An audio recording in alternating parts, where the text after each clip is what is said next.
Kau sah panjang yang kedua. Kelurusan artinya banyak masalah. Tahu ya, Son? Kemerurusan, pusing. Bang, Pak. Besok kayak Pak ya. Urusan, pusing. Non. Mana Non? Maaf Non. Ya sudah Non. Uangnya dipisah, udah dah. Gimana dia? Bener wes, cuma ada janji doang. Iya bener. Udah mepet ini. Iya bener, kamu Pak, gua pusing enggak balik dulu dah. Iya. Ini sebelum tuh. Ujung ini.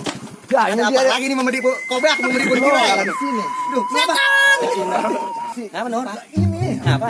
Ayam mandi kok ini tabrak orang sih. Udah lu. Iya, wes. Lu jangan dari siapa sih berulah no jalanan. Cuma aja minta. Bener ntar bawa sono. Udah. Kayak pusing banget. Gua keprok pala lu mana. Udah. Kalau si rambut api ada apa lagi lo kanan? Udah wes, kata urusan itu motor bener. Lah dia sampai karang wes, gua gede bedono. Orang yang rumah gua bae. Nanyain bae wes, gua mau pisan daripada gua biakar sih ini. Murah enak lu ngomong orangnya, yuk udah wes. Gua udah ditagi-tagi bae, kata itu motor bener kalau gitu wes gua penyeksa gua wes. Gua utangnya wes lah. Iya, ada. Ayo apa wes? Ya iya itu. Urusin aja itu wes bocah. Ganggu pemain kita dari tadi nyanyi orang udah ini. Bagaimana apa kita? Bagaimana kalau kita buang ke kepala kali Bang Nadi, ayo. Ya ini bener. Kita bengkos mana aja dah. Brengkos. Pusing banget lagi kan urusan begini.